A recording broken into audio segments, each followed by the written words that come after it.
नमस्कार साथियों, मैं आपका दोस्त लेखक बिजनेस कोच डॉक्टर उज्जवल पाटनी। कभी कभी हम कहते हैं कि मेरा प्रोडक्ट सिर्फ इतने लोगों के काम आ सकता है। कभी कभी ये कहते हैं कि मेरा प्रोडक्ट फला एज ग्रुप के काम आ सकता है। मैं आज आपको एक ऐसी कहानी, एक ऐसी सच्ची बिजनेस की कहानी सुनाने जा रहा हूं जो ये बताती है कि आप धीरे धीरे करके अपने टारगेट ग्रुप का विस्तार कर सकते हैं। सही तरीके की मार्केटिंग स्ट्रेटेजीज और कैंपेन्स लगाकर आप लोगों के दिमाग में प्रोडक्ट की यूटिलिटी पैदा कर सकते हैं कि वो प्रोडक्ट हमारे काम का है। कब हम उस प्रोडक्ट के गुलाम हो गए, उसके फैन हो गए, उसके प्रशंसक हो गए, पता ही नहीं चला। साथियों, मैं बात कर रहा हूं कैडबरी की। कुछ मीठा हो जाए याद आया। और मजे की बात, इतने बड़े रेवेन्यू वाला ये ग्लोबल लीडर ये असली में एग्जिस्ट भी नहीं करता था, क्योंकि कैडबरी सबसे शुरू में हेल्थ ड्रिंक के रूप में आती थी और वो जितने प्रोसेस में जो नीचे में कोको और बटर जमा रह जाता था उसको कैसे कंज्यूम करें, इस नाम पे सॉलिड चॉकलेट का जन्म हुआ। लेकिन 1990 के दशक में उस वक्त उनको सबसे ज्यादा दिक्कत ये थी इंडियन लोगों की मेंटेलिटी। इंडियंस की मेंटालिटी थी कि चॉकलेट बच्चे खाते हैं। उस वक्त यदि कोई और कंपनी होती, कोई औसत कंपनी होती, तो वो सोचती कैसे मैं बच्चों में घुस जाऊं, कैसे मैं बच्चों के अंदर प्रवेश कर जाऊं। मजे की बात, एक और पेरेंट्स बच्चों को चॉकलेट देते थे, दूसरी ओर डॉक्टर बच्चों को चॉकलेट खाने से मना करते थे।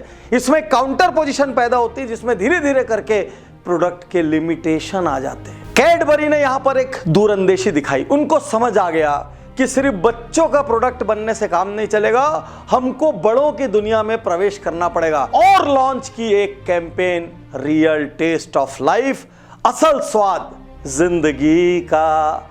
और उस एड के जरिए कैडबरी ने प्रवेश कर लिया युवाओं में। लेकिन कैडबरी और ज्यादा बुद्धिमान थी। उसको चॉकलेट के लेवल से बाहर निकलना था। उनको मालूम था इस देश में सबसे बड़ा मार्केट शेयर यदि लेना है तो हम लोगों को रिश्ते नाते उत्सवों और त्योहारों में घुसना पड़ेगा। रिश्ते नाते उत्सव त्योहार के बाजार पे कब्जा करने के लिए कैडबरी ने 2 कैंपेन पैरेलल में चलाई। पहली कैंपेन शुभारंभ, कोई भी रिश्ते के आरंभ हो कैडबरी दो, घर का उत्सव हो कैडबरी दो, शादी में जा रहे हो कैडबरी दो, मकान का नांगल हो कैडबरी दो। शुभारंभ, किसी भी चीज को मंगल तरीके से शुभारंभ करना है तो धीरे से कैडबरी वहां पे प्रवेश कर गया। इनडायरेक्टली सेकंड कैंपेन से मीठे शब्द पे कब्जा करने का प्रयास हुआ।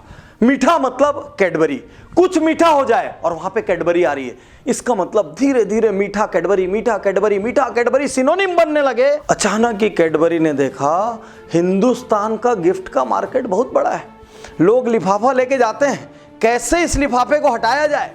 और धीरे से कैडबरी ने गिफ्ट पैक निकालना शुरू किए और देखते ही देखते कैडबरी का मार्केट शेयर आज पूरे भारत की सभी चॉकलेट्स में सबसे ज्यादा है। और बात मैं यहीं रोकना नहीं चाहूंगा, ये अनूठी मार्केटिंग की केस स्टडी ये सिखाती है कि मार्केटिंग क्या कमाल कर सकती है, आप सोच भी नहीं सकते। इसलिए अपने बिजनेस में मार्केटिंग का बजट बनाएं, मार्केटिंग पे बहुत ध्यान दें, टारगेट ग्रुप को प्रॉपरली आइडेंटिफाई करें, टारगेट ग्रुप को धीरे धीरे एक्सपांड करें, क्योंकि हर चीज की जरूरत कोई ना कोई मीडिया आपके दिमाग में क्रिएट कर रहा है। तो यदि आप अपने कस्टमर्स के दिमाग को जाके हिट नहीं कर रहे हैं, उनके दिमाग में प्रवेश नहीं कर रहे हैं, तो आप एक बहुत बड़ा मौका चूक रहे हैं। शुक्रिया, धन्यवाद, थैंक यू।